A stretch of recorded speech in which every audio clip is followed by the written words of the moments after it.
네, 안녕하세요.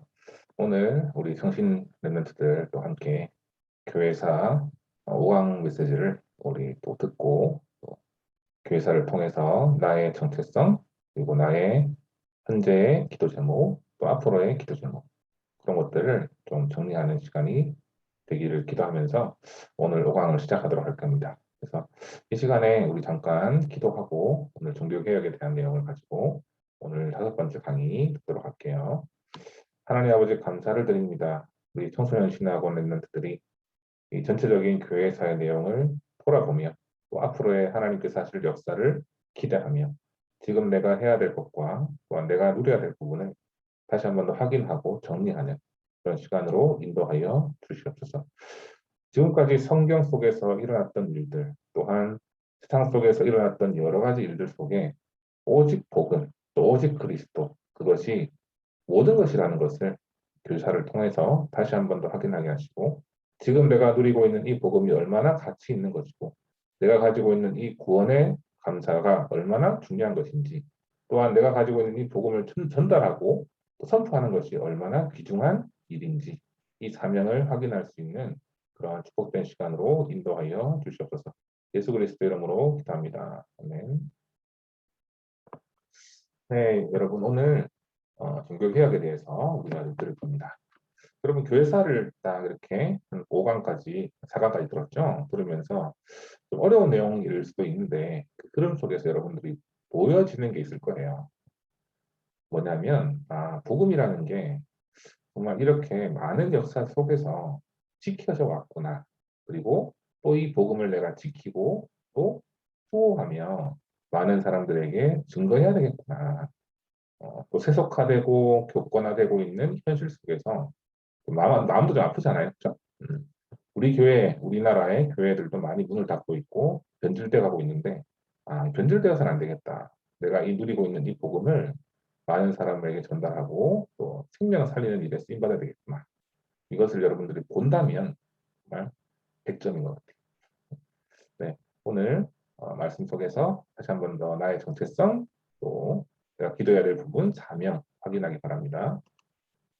자, 종교개혁에 대한 내용을 하면서 로마서 1장 16절 말씀 우리 같이 한번 읽어보도록 할게요.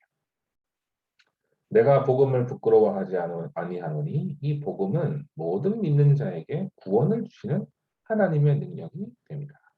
먼저는 유대인에게요, 그리고 헬라인에게로다. 네. 자, 이 말씀은 누가 붙잡은 말씀이냐면요, 루터가 붙잡은 말씀이에요. 루터가 종교개혁을 하게 되면서 붙잡은 말씀이거든요. 이따가 내용 속에서 나오겠지만 루터는 원래 사제였어요. 사제. 사제라고 하면은 가톨릭을 공부하고 있던 사람이었죠. 그런데 그래서 좀 되게 고민이 많았던 사람이었어요. 어떻게 하면 구원받냐? 어떻게 하면 죄를 해결받냐? 그렇게 생각할 때 이 사람이 했던 방법이 바로 뭐냐면 고행이라는 거였어요. 고행.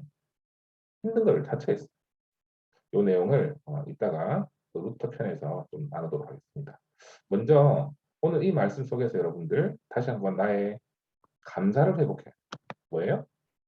믿는 자에게 구원을 주시는 하나님의 능 복음은요, 믿는 자에게 구원을 주시는 겁니다. 많은 사람들이 지금 세상 사람들이 구원을 몰라요. 그렇죠. 그냥 열심히 살고 있고 열심히 해야만 자기가 괜찮아질 거라고 믿고 있고 그런 세상의 흐름 속에 있는데 또 교회 다니는 사람들도 그렇잖아요.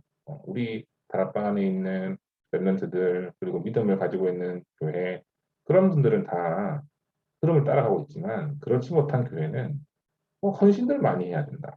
착하게 살아야 된다. 죄를 해결하기 위해서는 뭔가 다른 행위를 해야 된다. 뭐 이런 쪽으로 많이 가거든요. 그게 아닌데 말이죠. 여러분 이 시간에 다시 한번 확인하기 바랍니다. 내가 가지고 있는 복음으로 나는 구원받은 신분이구나. 너무 감사하다. 그리고 종교개혁자를 통해서 성경을 내가 읽게 되고 또 그 속에서 내가 하나님의 중요한 사명과 또한 메시지를 발견할 수 있다는 것을 여러분 감사하기 바랍니다. 자, 종교개혁의 시대적인 배경부터 한번 보자고요. 종교개혁은요, 천주교가 부패하고 타락하게 돼서 일어난 일이에요. 그죠? 원래 시작은 로마가 기독교를 국교화하게 되고 공인하게 되고 국교하게 돼가지고 굉장히 좀 복음 운동이 일어났었는데 갈수록 사람 중심이 되고 교황 중심이 되고 교권 중심이 되고 이러다 보니까 굉장히 타락하게 되는 그런 사건을 우리가 교회사를 통해서 보게 되죠. 부패하고 타락하게 됐어요. 그래서 사제들도 타락하게 되고 특히 면죄부를 판매하게 되는 그런 일이 많았거든요. 면죄부, 쉽게 얘기하면요. 죄를 면해주는, 사해주는 티켓을 판매하는. 예를 들어서 너 오늘 도둑질했지? 그러면은 도둑질하는 거에 대해서 죄를 해결해 줄게. 그럼 얼마를 내라. 이런 식. 말이 안 되잖아요. 그렇죠? 자, 또 누군가를 간음을 했다던가, 또 누군가를 시기했다던가, 질투했다던가 이런 부분까지도 죄를 삼으면은 끝도 없지만은 그런 것들 하나하나 다 면죄할 수 있는 그런 티켓을 사서 나는 해결받았다. 이런 식으로. 그렇게 하다 보니까 어떻게 되겠어요? 굉장히 타락하게 되겠죠. 자, 두 번째로 문화와 지식의 발달. 그렇죠? 이때 중세 시기에 굉장히 많아졌어요. 이거요. 문화도 발달되고 지식도 발달되고 그러다 보니까 새로운 사상을 되게 추구하게 됐거든요. 그러면서 자연스럽게 일어난 게 있어요. 성경에 대한 관심이 일어났어요. 사실 중세 시대 이전에 또 중세 시대에 어떤 일이 있었냐? 교황 그리고 사제 요즘에 말하면은 신부라고 얘기하죠. 신부. 네, 그런 사람들이 성경을 읽을 수 있었어요. 다 라틴어로 돼 있었거든요. 라틴어. 그래서 그런 내용을 보고 자기들만 보고 그 내용을 가지고 이제 성도들한테 선포를 하는 거죠. 미사 시간에 예배 시간. 그러다 보니까 일반 백성들은 성경을 잘 몰랐어요. 듣기만 했지. 그런데 문화도 발달되고 지식도 발달되고 하다 보니까 읽고 싶은 욕구가 있었겠죠. 그런 배경이 있었습니다. 자, 그리고 천주교를 공격하면서 성경으로 돌아가자라는 주장이 자연스럽게 나타나게 됐어요. 그 인물 중에 특별히 두 명이 있는데 존 위클리프 그리고 얀 후스라는 사람이 있어요. 자, 먼저 우리 존 위클리프가 어떤 사람이냐 한번 내용을 나누고 싶어요, 여러분하고. 자, 위클리프는요, 마틴 루터 여러분 아시죠? 굉장히 유명한 사람이잖아요. 이 사람보다 한 150년 전부터 종교 개혁의 어떤 기초석을 놓은 그런 선구자라고 할 수 있어요. 이 사람이 굉장히 엘리트였어요. 옥스포드 대학교에서 공부를 하게 되고 또 캔터베리라는 대학이 있는데 거기에 학장까지 지냈던 사람이었어요. 이 사람은 누구에게 영향을 받았냐? 어거스틴한테 영향을 받았어요. 어거스틴한테 영향을 받고 또 활발히 또 저작 활동을 많이. 이 사람은 글 쓰는 걸 되게 좋아했어요. 그래서 책을 쓰면서 개혁 운동을 주도한 사람이었는데 얀 후스 또 한 사람이 또 에라스무스라는 사람이고 이런 사람과 함께 종교개혁의 3대 선구자라고 불리는 사람. 특히 이 사람 위클리프라는 사람은요 굉장히 유명한데 뭐로 유명하느냐 바로 성경 번역자로 유명해요. 위클리프역 이렇게 있거든요. 라틴어로 되어 있는 성경을 영어로 바꾼 사람, 번역한 사람. 그리고 이 사람의 특징이 있는데 주장하는 내용이 있어요. 바로 성경, 신앙의 가장 중요한 부분은 교회보다는 성경이다라고 생각하는 사람. 성도의 생활 속에서 성경을 읽어야 되는 거. 절대성을 강조한 사람. 성경이 모든 것을 충족시켜주고 또 우주적인 영역을 갖고 있고 절대적인 권위를 갖고 있다. 이렇게 주장하는 사람. 그러면서 성경을 읽을 수 있는 대상이 아까 좀 전에 얘기했죠. 제가 뭐예요? 한정적이죠. 그래서 이건 아니다. 많은 사람이 읽어야 된다. 모든 사람이 성경을 읽을 권리가 있다라고 주장한 사람이 위클리프. 사실 여러분 성경 말씀이 모든 거잖아요. 우리가 성경 말씀을 통해서 어때요? 매일매일 확인할 때마다 묵상할 때마다 힘이 나듯이 진리를 우리가 확인할 수 있듯이 읽어야 되거든요. 근데 이거를 못 읽었단 말이에요. 당시. 그래서 번역된 성경을 읽으면서 하나님과 커뮤니케이션을 할 수 있는 그런 기틀을 마련한 사람이다라고 여러분 이해합니다. 자, 그리고 영어로 번역됐다 보니까 어떤 일이 일어날까요, 여러분? 선교에 굉장히 크게 쓰일 거예요. 왜냐하면 영어를 많이 쓴 나라들 때문에. 자, 됐어요. 또 얀후스라는 사람은 어떤 사람이냐? 체코의 종교개혁자. 이 사람도 마찬가지로 위클리프의 영향을 받았는데 성경을 굉장히 권위에 있다. 권위를 강조했어요. 성경의 권위를. 또 고위 성직자, 그죠? 높은 위치에 있는 성직자들이 세속화되고 타락화되고 자립싸움하고 이런 부분에 대해서 굉장히 비판했던 사람. 특히 이 당시 교황이나 성직자의 권세가 너무 강력했거든요. 그 사람 말이 법이었어요. 거의. 그러다 보니까 사람들 어떻게 했어요? 창세기 3장, 6장, 11장. 어떤 내용이에요? 그 자리에 어떻게 하면 올라갈 수 있을까? 이런 고민을 하겠죠, 사람들이. 그러다 보니까 성직을 돈 주고 사요. 여러분, 조선시대 때 어떤 일이 있었어요? 돈이 없던 천민들이 돈을 모아서 양반 계급을 산 것처럼. 그리고 산다가. 이걸 보고 좀 유식한 말로 성직매매라고 해요. 이거를 굉장히 비판했던 사람이 바로 야누스. 그래서 위클리프의 영향을 받아가지고 이 사람은 체코 사람이라고 했죠. 영어로 번역된 그 성경을 체코어로 번역하면서 배포한 인물이기도 합니다. 자, 여러분 오늘 세 번째 이 내용에서 존 위클리프, 야누스 이 두 사람의 특징이 뭘까요? 정리가 되죠. 바로 타락한 천주교를 공격해서 성경으로 돌아가자라고 주장을 한 사람. 복음이 사라지고 있는 시대, 또 교권화되고 세속화된 그 현실을 비판하면서 상실된 복음을 회복하자. 잊어버렸던 복음을 회복하자라고 했던 사람. 또 두 번째는 성도들 개개인이 복음을 회복해야 된다. 이것을 강조한 사람들이다라고 봅니다. 자, 상실된 복음 회복을 위해서 하나님의 시간표입니다. 그런 겁니다. 자, 이 흐름을 통해서 훗날 어떤 일이 일어납니다. 마르틴 루터라는 사람이 종교개혁을 일으켜요. 이 사람은 루터는 법학을 공부한 사람이었어요. 또 사제였어요. 사제. 사제라고 말하는 뭐냐면 신부를 공부하는 사람. 신부였단 말이에요. 그런데 구원의 확신이 없었어요. 이 사람. 그래서 고행을 했다고. 아까 서론에 얘기했죠. 고행을 했거든요. 쉽게 말하면 구원받기 위해서 엄청난 노력을 했다. 어떤 내용으로 고행을 했을까요? 여러분 궁금하죠? 로마 라테란 성당이라는 곳이 있는데 그 건너편에 빌라도의 계단이라는 그런 곳이 있어요. 빌라도의 계단이라고 불리는 곳이 있어요. 28개의 계단이 있는데 그 28개 성을 계단을 계속 올라가는데 어떻게 올라가느냐? 무릎으로 기어서 올라갔어요. 그러면서 계단 올라갈 때마다 입을 맞추고 그리고 주기도문을 외우고 그런 고행을 했어요. 여러분 지금 이 시간표에도 남미 쪽에 또 필리핀에 이런 데 가면요. 십자가를 지는 사람도 있어요. 또 무릎으로 기어서 산을 올라가는 사람도 있어요. 성당을 올라가는 사람도 있어요. 그 사람들이 다 뭐 때문일까? 진리를 몰라서 구원의 길을 몰라서 그런 거죠. 자, 마찬가지로 이 루터는 그런 경험을 했던 거예요. 그런데도 죄와 또 구원의 확신, 죄의 용서와 구원의 확신에 대한 그런 내용을 자기가 확인하지 못하니까 되게 회의가 들었겠죠. 그래서 수도원에서 사제를 공부했던 그 루터는요, 고행을 그냥 마쳤어요. 아, 더 이상 안 되겠다. 그래서 다시 수도원 공부하는 곳으로 돌아와서 로마서를 읽었거든요.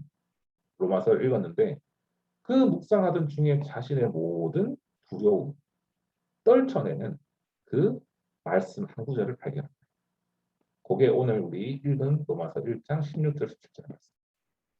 내가 복음을 부끄러워하지 아니하노니 이 복음은 모든 믿는 자에게 구원을 주시는 하나님의 능력이 됩니다. 복음에는 하나님의 의가 나타나서 믿음으로 믿음에 이르게 하나. 기록된 바 의는 오직 믿음으로 말미암아 산다. 이것을 다 깨닫게 됩니다. 행위가 아니구나. 믿음으로 이루어지고 구원받는구나. 깨닫게 됩니다. 그래서 이때부터 이 사람은 종교개혁을 시작하게 됩니다. 95개조 반박문을 발표하거든요. 1517년 10월 30일 발표하는데 이 반박문은 어떤 내용이냐. 면죄부 판매를 막자. 거기에 대한 항의서. 면죄부 아까 얘기했죠. 죄를 해결해주는 티켓. 말이 안 되잖아요. 자, 이 내용은요. 그 당시에 아주 엄청난 파급 효과가 있었어요. 그때 시대 흐름이 다 면죄부였고 그런데 그걸 완전히 바꾸는 내용이니까 당연히 어떤 일이 일어나겠어요. 반발 세력이 일어나겠죠. 그것을 가지고 돈을 벌던 사람들, 그 고위 성직자들은 와, 벌떼같이 일어났겠죠. 저 사람 뭐냐. 카톨릭에서 루터는 완전히 가시였어요. 눈의 가시. 그렇죠? 그래서 가톨릭 교단에서 제명당하는, 추방당하는 그 종교 재판이 이루어지게 됩니다. 그게 바로 보름스 종교 재판이죠. 보름스. 자, 이어서 어떤 일이 일어납니다. 95개조 반박문을 발표한 이후에 로마 교황청이 있잖아요. 거기서 요구를 합니다. 60일 내로 루터야 로마로 와라. 그 95개조 반박문 주장을 철회해라. 루터는 어디 학교 출신이었냐? 비텐베르크라는 대학 출신이었거든요. 근데 그 세운 사람이 있었어요. 프리드리 3세라고 합니다. 그 사람이 루터를 너무 좋아했거든요. 그래서 그 학교를 빛내는 이 사람을 공부하는 빛나는 인재를 루터를 읽고 싶지 않아서 이 프리드리라는 사람이 루터를 보호하게 됩니다. 어디서? 바로 그 바르트 브루트라는 그 성에서. 로마 교황이 칙서를 보냈단 말이에요. 60일에 돌아오게 하라. 근데 그거를 이 프리드리라는 사람이 불태워버렸어요. 아마 루터가 로마로 돌아가면 어떻게 되겠어요? 엄청난 박해가 있겠죠. 너 왜 그랬어? 죽을 수도 있을 것 같아요. 그죠? 그런데 루터를 아예 보호한 거죠. 바르트부르크라고 하는 그 성에다가 그냥 납치를 해서 부었어요. 그곳에서 루터는 뭘 했냐? 엄청난 시대적인 일을 한 거죠. 뭐예요? 성경을 번역했고, 오늘 보면은 성경 번역한 곳이 사진에 나오죠. 자, 이때부터 개혁이 더 힘을 얻게 됐어요. 멜랑히통 같은 동력자도 일어나게 되고, 또 이때 당시 인쇄술이도 있었거든요. 그래서 그걸 도움받아서 곳곳에 퍼지게 됩니다. 자, 세 번째가 누구냐? 장 칼빈, 칼빈이라고 하는 종교개혁자. 자, 칼빈은 프랑스 출신이에요. 어릴 때부터 신앙심이 강했고 신학을 연구해서 27살 때, 정말 어린 나이인데 이때 기독교 확률이라고 하는 엄청난 작품을 만들어가지고 발표했어요. 이 사람의 특징이 있어요. 성경을 기초로 해서 신학을 근본적으로 개혁했습니다. 구원에 대해서 하나님의 절대 주권, 또 직업, 소명론, 이것을 주장한 사람. 어떤 내용이냐? 구원을 돈을 주고 사는 게 아니다. 고행을 해서 하는 게 아니다. 구원은 하나님의 절대 주권이 있고 예정이 있다. 특히 5가지 중요한 신앙 강령을 주장했습니다. 인간의 전적 부패, 하나님의 무조건적인 선택, 제한적인 속죄, 불가항력적인 은혜, 성도의 궁극적인. 자, 이 내용 여러분 많이 들어봤죠? 이 내용이 다 어디에 있나요? 구원의 길 속에, 복음 편지 안에 들어가 있습니다. 그렇죠? 자, 이 내용을 이때부터 주장한 사람이 바로 칼빈입니다. 자, 이것을 앞글자를 따면요. 영어의 앞글자를 따면 튤립이라고 하거든요. 여러분 외우기 쉬워요. 자, 전적 부패, 무조건적인 선택, 제한 속죄, 불가항력적인 은혜, 궁극적인. 자, 이 칼빈은 이 5가지 강령을 가지고 주교 개혁을 시작했는데 스위스 제네바를 본거지로 해서 개혁 운동을 일으켰어요. 그래서 이 운동은 어떻게 영향을 끼쳤냐? 프랑스의 위그너, 스코틀랜드의 존 낙스, 영국의 청교도, 또 미국의 구호 운동에 큰 영향을 줍니다. 자, 이 칼빈에 대해서는 여러분들이 너무 따로 공부할 시간이 있으면 한번 읽어보세요. 너무 받을 내용이 많기 때문에 오늘 우리는 또 짧은 시간 내에 교회사의 또 개괄적인 내용을 좀 돌아봐야 되기 때문에 여러분 시간 낼 때 꼭 한번 읽어보고 바랍니다. 자, 그렇다면 제일 중요한 거거든요. 종교개혁의 의의와 한계. 종교개혁은 먼저 가톨릭에서부터 벗어나. 그렇죠? 가톨릭에서 주장하고 있는 그 교리에서부터 벗어나. 오직 복음으로 돌아가자라고 하는 그런 주장이 첫 번째. 오직 말씀으로, 오직 은혜로, 오직 믿음으로, 오직 그리스도, 오직 하나님께만 영광을 돌리자. 요 5가지 신조를 가지고 진행했다면. 자, 그런데 종교개혁에 한계가 있었어요. 성경을 번역도 하고 성경의 내용을 가지고 토대를 가지고 했지만 100% 성경적인 방법이 아니었어요. 특히 현장적인 개혁이 아니었어요. 그냥 교리적인 내용이었죠. 이론적인 내용. 그리고 평신도 전도운동이 연결되지 않은 위로부터의 개혁. 자, 성도들이 일어나서 복음 운동을 하는 게 참 중요한데 그게 안 됐고 위에서부터의 개혁이 나왔다. 또 전쟁이 있었어요. 어떤 전쟁이 일어났냐? 종교 전쟁이었거든요. 로마 가톨릭과 종교 개혁 간의 싸움. 로마 가톨릭교를 지지하는 국가, 또 개신교를 지지하는 국가 간에 벌어진 종교 전쟁이었는데 굉장히 무서운 전쟁이었어요. 잔혹하고 사망자가 많았던 전쟁. 그리고 사망자 수가요 이때 당시 800만 명이라고. 엄청나죠, 여러분? 자, 이게 단계죠. 여러분, 그래서 세 번째가 너무 중요한데 이 시대에 주는 메시지가 있습니다. 복음과 전도가요 같이 회복돼야 시대가 살아나죠. 내용도 오직 복음, 행복도 오직 복음이야. 그렇죠? 그래서 지금 우리가 하고 있는 이 전도 운동 너무나 소중합니다. 여러분들 랩런트로 하나님께서 부르셨잖아요. 그래서 결론이 너무 중요해요. 복음을 회복하고 전도를 회복하는 주역이 되죠. 이게 바로 여러분입니다. 랩런트 선교사. 그러면 1장 8절에 오직 성령이 너희에게 마시면 권능 받고 땅끝까지 증인 되리라. 오직 예수 그리스도로 오직 복음으로 무장해서 이 시대에 3단체가 주름잡고 있고 교회가 무너지고 있는 이 시대, 교권화되고 있고 세속화되고 있는 교회 많잖아요. 그런데 이때 하나님께서 나를 진정한 복음 운동하는 전도 운동하는 렘넌트로 부르십니다. 이거를 여러분들이 이 시간에 다시 한번 더 확인하기 바랍니다. 네, 오늘 5강 이것으로 마치도록 할게요. 기도하겠습니다. 하나님 아버지 감사를 드립니다. 종교 개혁자를 통하여서 성경의 중요성과 또한 성도들이 누려야 할 그런 복음에 대한 비밀을 알 수 있도록 또 흐름 속에서 또 파악할 수 있도록 주님께서 인도하시면 감사드리고 그 흐름을 이어서 우리는 그 의의와 또 한계를 우리가 봤습니다. 그것을 가지고 우리는 지금 이 시대에 현장을 살리는 전도와 함께 가는 복음, 복음을 누리면서 현장 살리는 그 축복을 렘넌트 선교사로 써드릴 수 있도록 우리 청신 렘넌트들을 축복하고 인도하여 주시옵소서. 예수 그리스도 이름으로 기도합니다. 아멘. 네, 시간 마치겠습니다.